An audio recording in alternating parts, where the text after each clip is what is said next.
Just put on there, tell them it's already looted, it's already burned, and just put it out there. No, wait a minute.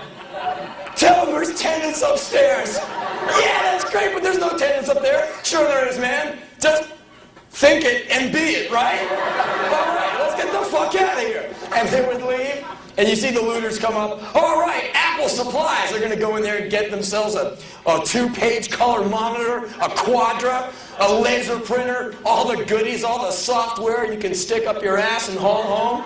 Man, if you were like a computer guy, that would be the shit. Loot a computer store, you'd go in with all the gear you'd need. So you see these looters come up, burning bottles of petrol and sticks. They're ready to loot and pillage and destroy. They come like,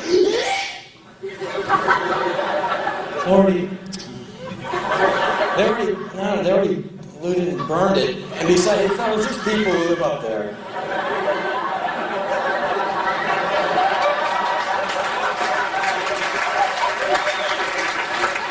Luckily for the computer guys, I could see the looters looking up. No, there's no residences. Well, I don't know, I see computers in the window. Luckily, there was a McDonald's on the corner. Yay, let's go loot that! And they all went down and just incinerated the McDonald's. The McDonald's, Ray Kroc is in his grave, like, ah! Which is kind of funny.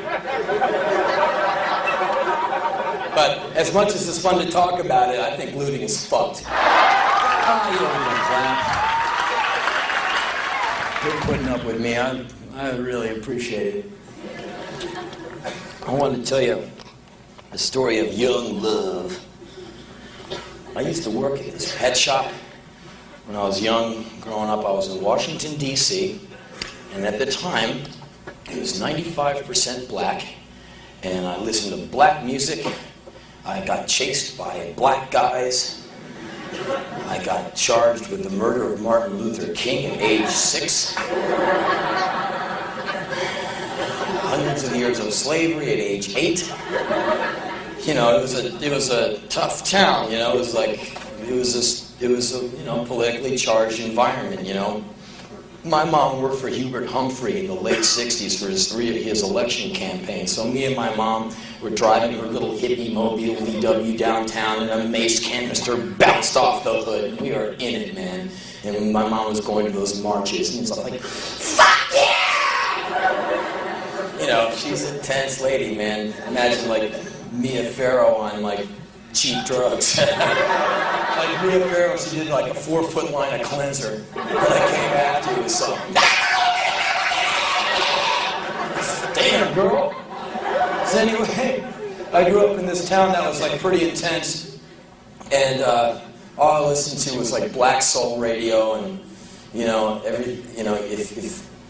if you could just hang, and without getting beat up, and without feeling like such a white boy, because I wanted to be black so bad, because they were the coolest, man, and their music was cooler than Frank Marino and Mahogany Rush, Stevie Wonder, yeah, Earth, Wind and Fire, that shit was cool, not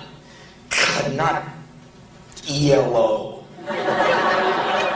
So I was just like, damn, man. So anyway, I worked at this pet shop, and I'd be up in the fish department scooping out so many dead fish, man. That place had more dead animals in it than live animals.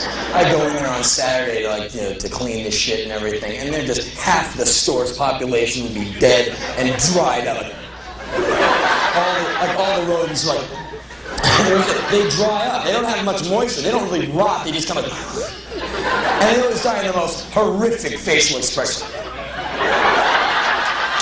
Like every mummy you see, like they dig up some mummy, oh my God, look, it's a man with a bunch of bandages around him. It must be a mummy. They're always just like, they must put him down there when they're still alive. And it's the Egyptian, like, you motherfuckers! It's like,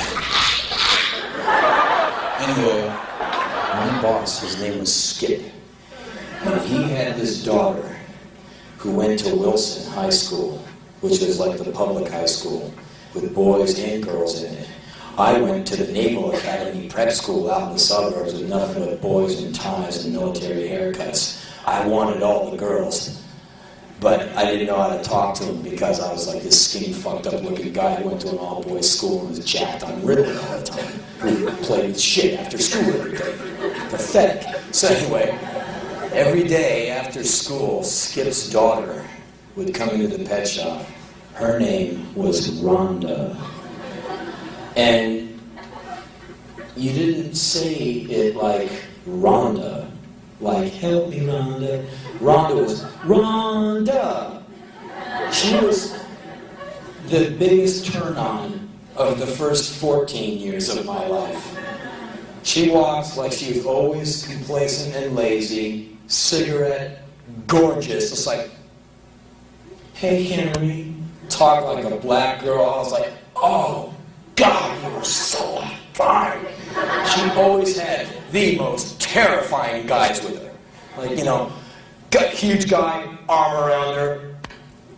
She'd come into that pet shop with this guy. I'm like, hi, Rhonda. I'm really thinking that I might be able to go get some. Like, if I comb my hair right, she might like me. She probably thought I was a nice guy for such a weird dude who played with fish shit all day. She would come into that pet shop and slay me, man. She'd just like walk in with a cigarette and like Skip like, Rhonda, I told you not to smoke. You know, right? Hey, Henry. Like, I wanted to hang so bad. Hey, Rhonda, what's up? She'd be like, and I'm there like, you know, putting fish shit all over my school uniform. I get in there and show up in that cat hair and just, I look like such a dick. And eventually Skip sold the shop and I never saw that lady again. But God, she was so fine. I'll never forget that woman as long as I live. Rhonda. Every single time I hear that name, Rhonda, I was just going, oh man, it's not, man, you're saying it wrong. It's not Rhonda, it's Rhonda. Damn. Oh well. In my pet shop, a lot of shit was always dying. Animals are dying left and right because I could only come in a little bit during the week. On the weekends, I would come in and, like, you know, do the best I could. And I was like the only real staffer there besides my friend Ian. So on Saturdays, we would go in there, and man, there'd be all these animals dead. And this is after Skip had bailed on the shop and sold it to this horrible man who didn't like animals.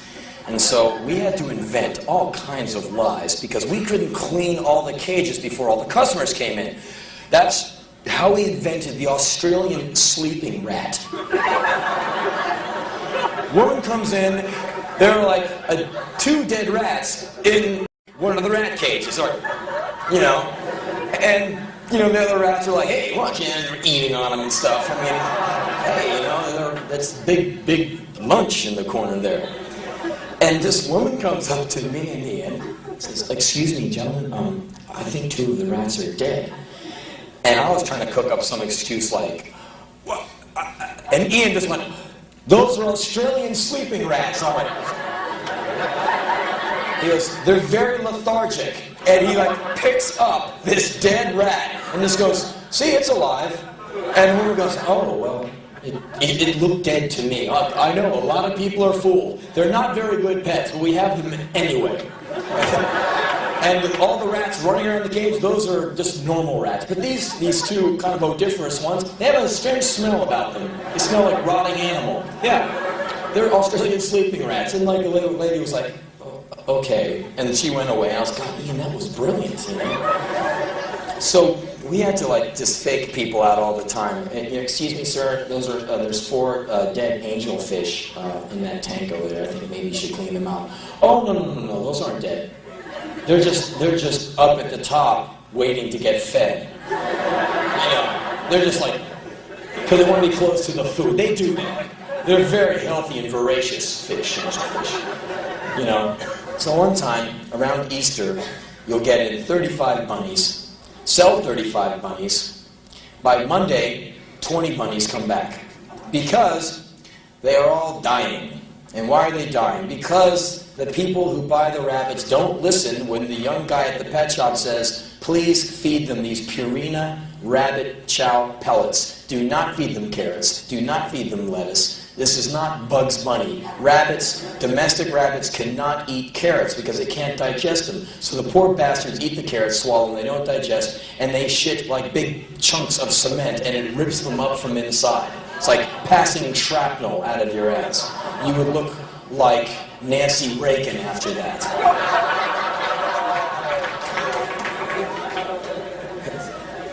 The most horrible thing in the world is a woman who's never had an orgasm, which is at least about 20% of you.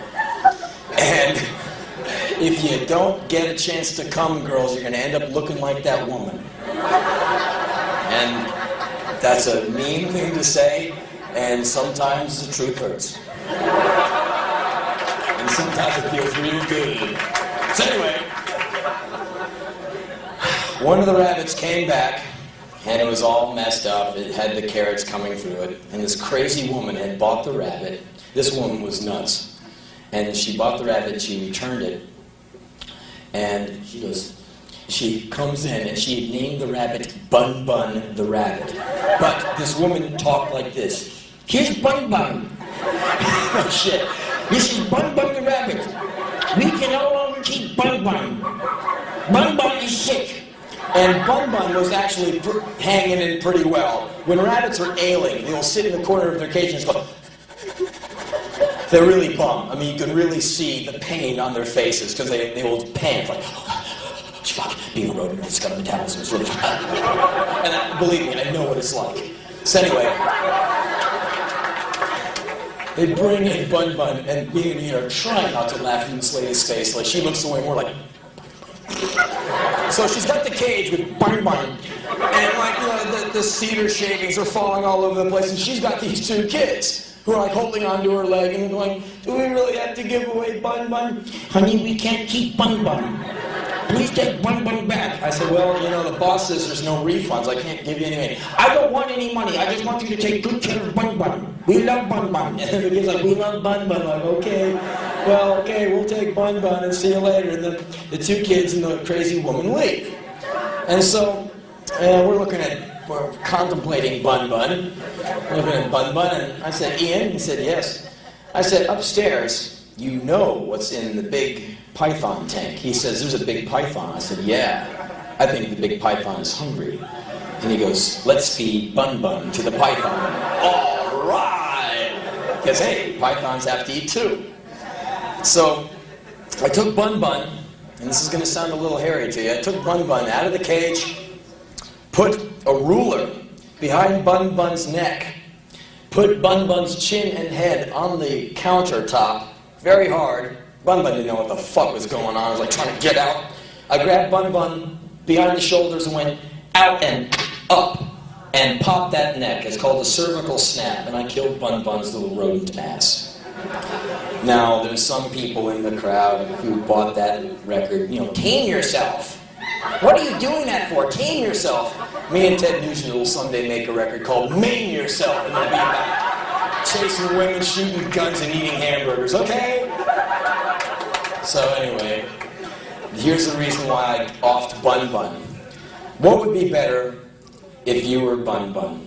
If I just kill your ass that fast, or if I take you up live and kicking and throw you into a cage with a huge snake that's going to chase your scared ass around the cage for a good 5 minutes, bite you with teeth to your size ratio that are going to be about this big, grab you, squeeze you till shit comes out of you and your eyes bulge, and squeeze you till you die. That would take a good 5 minutes. Would you rather that happen or me just turn your lights out? So, I killed Bun Bun, and I'm about to take Bun Bun upstairs to feed him to Mr. Python. The door of the pet shop opens. It's the crazy lady and the two kids. Bun Bun goes behind my back. We've changed our minds. We want Bun Bun. What do you say? Ah! You know, you're not a rabbit person. You are a goldfish person. Ian, she's a goldfish person. Madam, we will give you a bowl, 3 goldfish, free water, everything you need to have a goldfish. Rabbit person, you are not. you are into aquarium fish, and we're going to start you right away on it. Ian, why don't you take her upstairs and show her our wide array of feeder goldfish? I want Bun Bun.